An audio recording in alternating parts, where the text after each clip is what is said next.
Section 1. You will hear a woman asking a shop assistant about DVD players. You now have 30 seconds to read questions 1 to 4.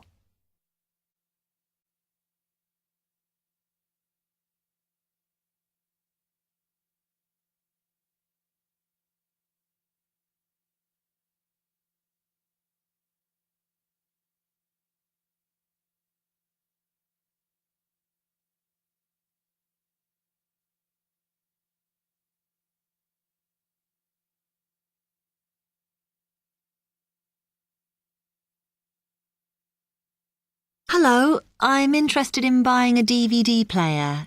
Can you help me, as I don't know very much about them? Of course. We sell quite a range.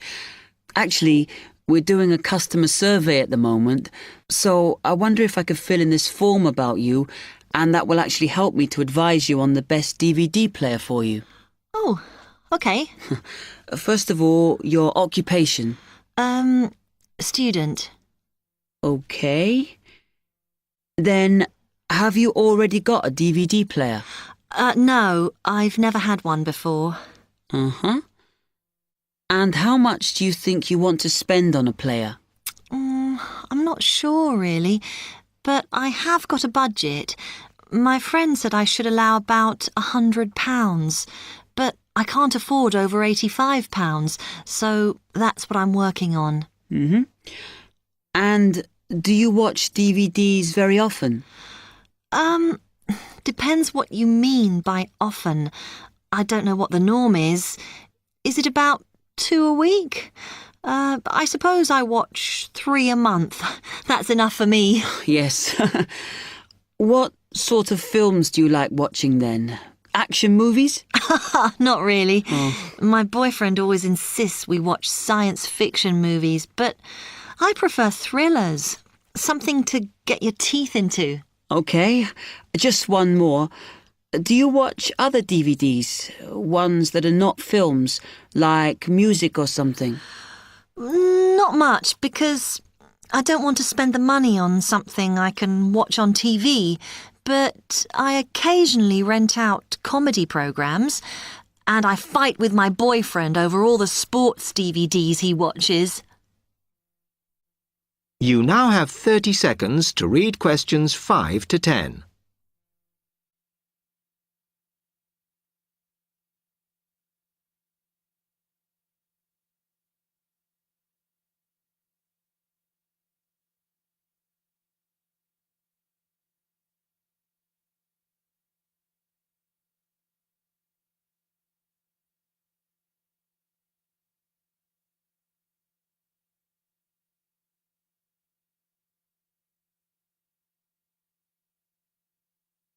Okay, let me explain a bit to you about the DVD players that are in your price range. First, there's the DB30, which has only got basic features, but it is a bargain at £69. Now, all the DVDs come with an after-sales service that starts when the guarantee runs out. As it's so cheap, the DB30 comes with a limited after-sales service, as it only includes parts. You would have to pay for most of the repair. Seems okay. Then, a slight grade up from that is the XL643.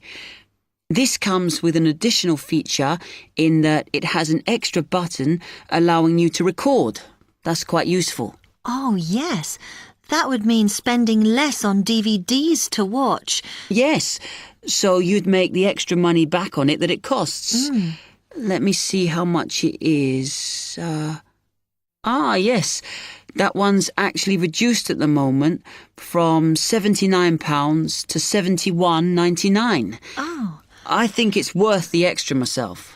And is that the same level of after-sales service as the other one? Well, you get a bit more for your money because what we're offering is a discount on labour. So you don't pay the full price if you have to call an engineer out. I see. Then the last one is this Tri-X24. It's a very good player, and you can use it to listen to your CDs as well as watch DVDs. It looks nice, but I bet it's expensive. No, it's not top of the range. Let's see. Yes, it's £94. But what you have to remember is that includes insurance, so you don't have to pay extra for that. And it comes with a guarantee that's valid for 3 years, as opposed to the usual one. What do you think? Maybe.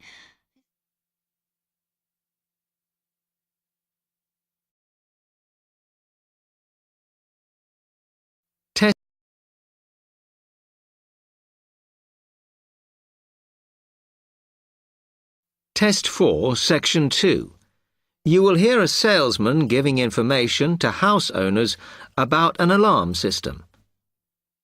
You now have 45 seconds to read questions 11 to 20.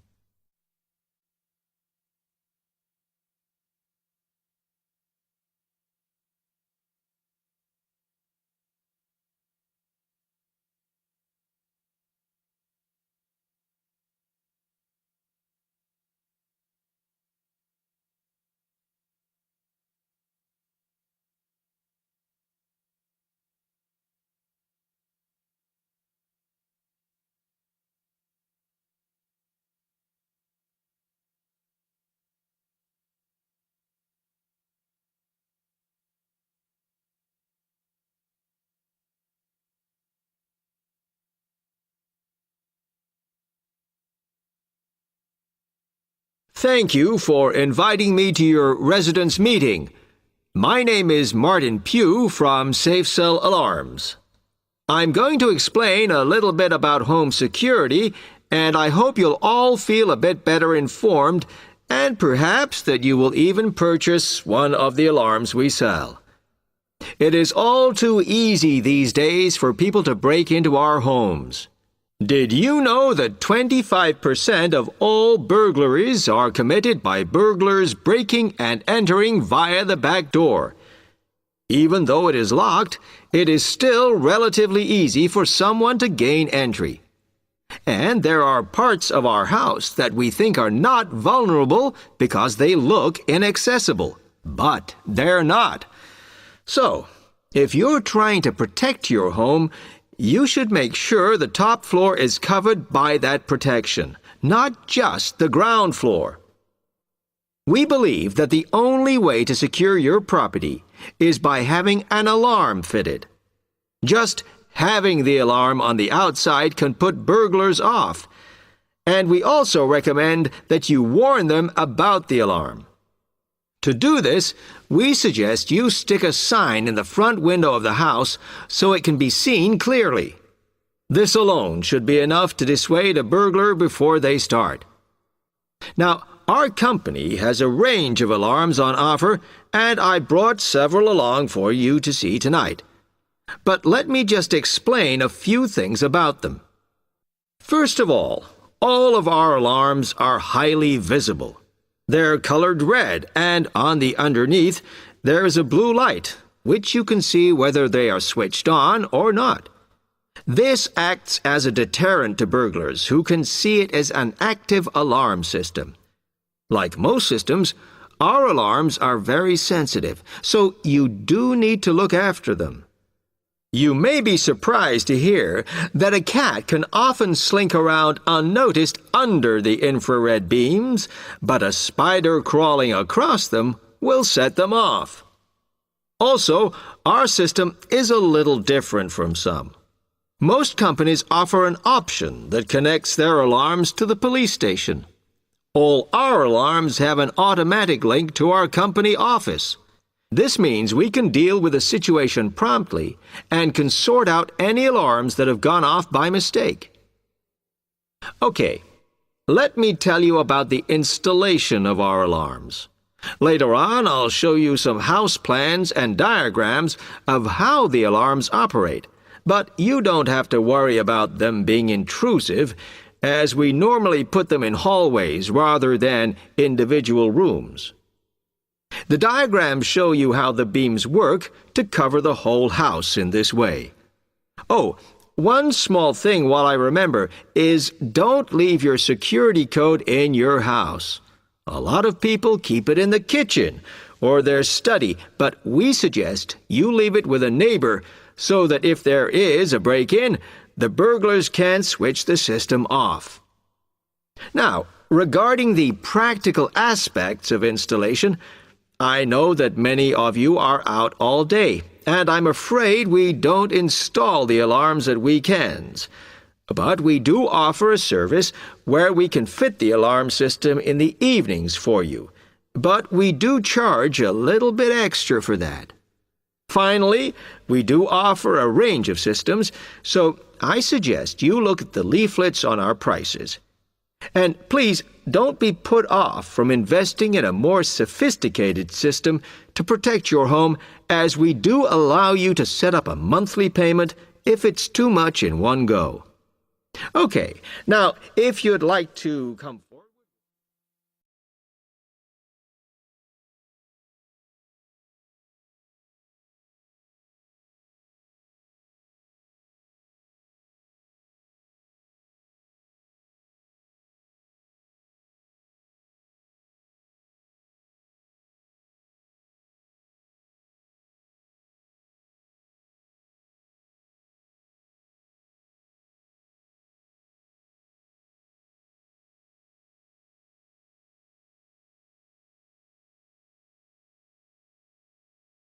Test 4, Section 3.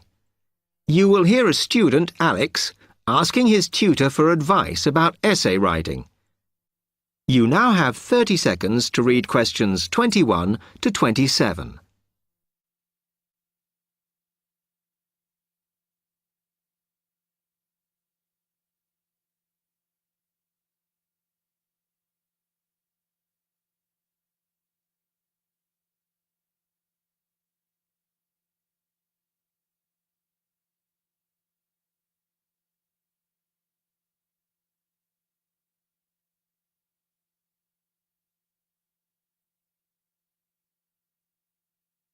Hi, Alex. Come in. I gather you wanted some help with writing essays. Yes, I'm finding this first term difficult, and I'm worried about the assignments we have to do for January. Well, let me see if I can help. You shouldn't panic about it, because essay writing is a very straightforward process, really. What it involves is organising the information that you want to include. You shouldn't have more than you can easily manage within the word count. Make sure you haven't got too much or anything irrelevant. You need to look at that and work out what you need and what you don't need before you start. And then you just have to think about how you're going to put forward your argument. Oh, that sounds very straightforward when you put it like that.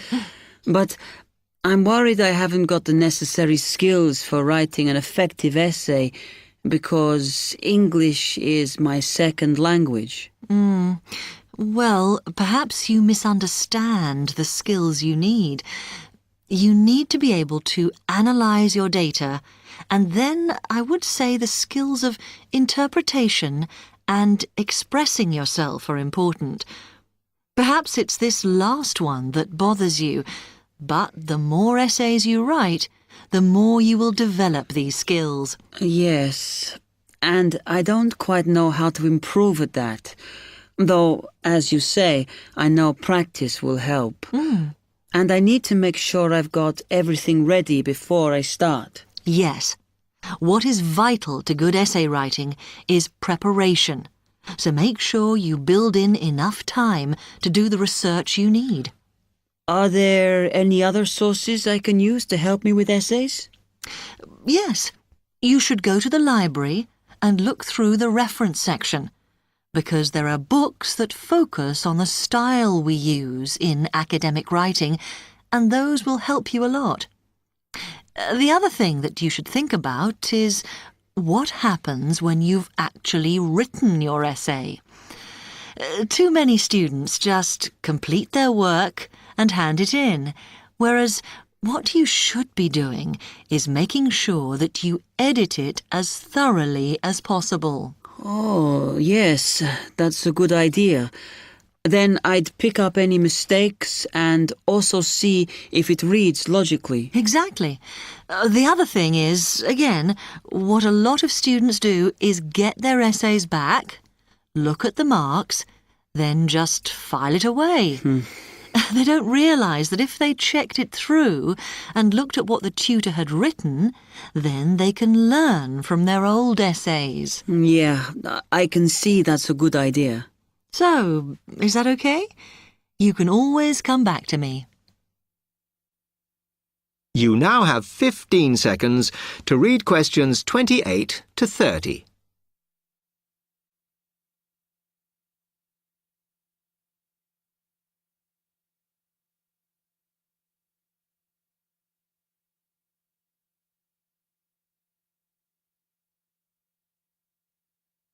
Actually, there were a couple of other things I wanted to ask you about essay writing. I had a few thoughts of my own about what I should do, such as really taking good notes when I'm reading, because that helps, doesn't it? I think it improves your knowledge rather than your actual writing. But one tip I can give you is to try and not read too much. Otherwise, you end up including irrelevant material in your essay. Remember to stay on task. Yes, sometimes I have problems interpreting the questions correctly, or the whole question seems overwhelming to me. What I try to do is highlight the key parts and divide it into smaller chunks so I can manage it. Well, you might find it useful to break it down even further by making sure you understand all the words perfectly before you start. Things like assess or comment and such like. Yes, I see. Sometimes, after an objective analysis, the question actually asks you for a subjective opinion. But you must remember to support your arguments if that's the case. One final comment I can make is about using your own words. You must try to do this as far as possible. You're expected to summarise what you've read, not just string together a list of quotations. In fact, you shouldn't have too many. Just use them where it's really important. Okay, thanks.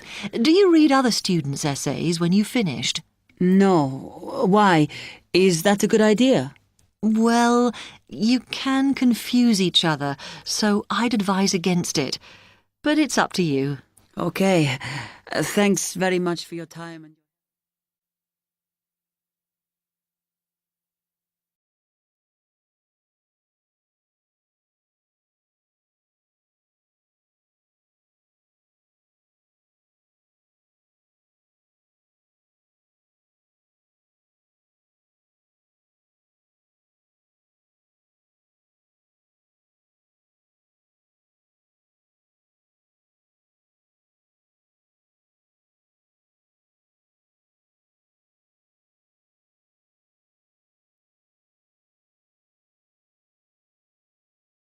Test 4, Section 4. You will hear a tutor giving some business students instructions about a finance project. You now have 30 seconds to read questions 31 to 36.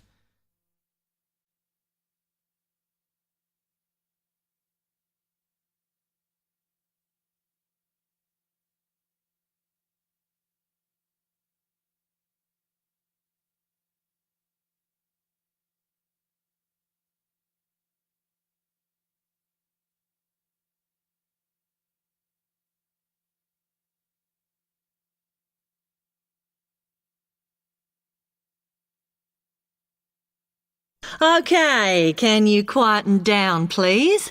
Now, today I'm going to talk to you about your assignment. We've been studying the effects of the exchange rate, so I'm going to give you a project to do on this. Right, can you make some notes while I'm talking? The first thing that I'd like you to do in order to prepare this is to select where you're interested in. I mean, which country, and therefore which currency you're going to be operating in. OK, now the purpose of the project is to make money, and I'm hoping some of you will make a significant amount. So, I want you to suppose that you have £100 that you will have to invest purely in the rises and falls of the exchange system. In other words, you'll be trying to predict rates. This is a project that you'll be doing together, but before you work together, you'll have to go off and research what you need to know about the economy of that country and how well it's doing or is expected to do in the near future. You could all make up a little information sheet with your notes on, clearly legible, because then I want you to get together, we can do that next week, and to go round and read about each other's countries. When you see how well or badly each country is doing, I want you to decide what your exchange rate is going to be against all the other currencies. After that is all sorted, what you're going to do is go round the other students and attempt to sell your money to the others. Remember, this will depend on the success of your country's economy and the rate you fixed for your currency. Now, you're not allowed to just swap currencies with each other, but you may wish to buy from the other countries. But you must do a proper transaction. All the way through this, you must keep your accounts properly for each transaction. I'll give you 1 week to do this, and then we will set a time for the deals to finish, a bit like the stock exchange. And at that point, I will ask you to calculate how much you have made. Is that clear? You now have 30 seconds to read questions 37 to 40.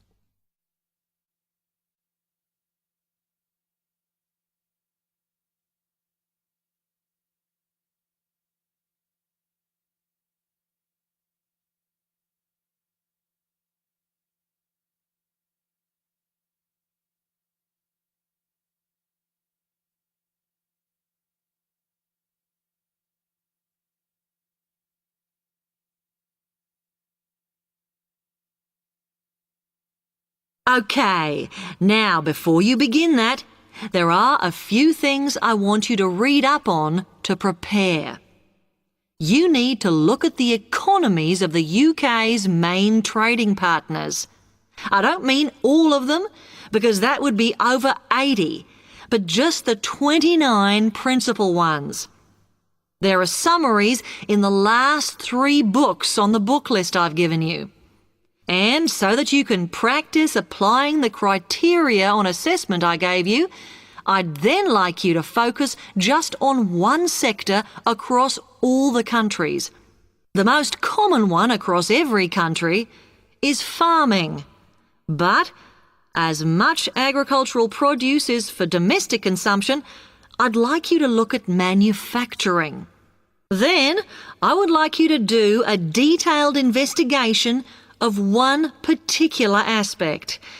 I was going to give you a choice, but I think as we've just started the course, it's better if we all look at the same thing and then we can discuss it in the seminars. So the thing I'd like you all to look at is fluctuations in import prices.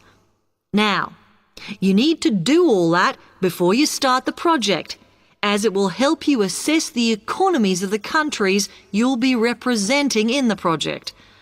Don't worry, you've got plenty of time. Exam week is December the 8th. Then it's the holidays until January the 6th, so I don't need the project in till February the 5th. Is that okay? Now, any questions on this? Because it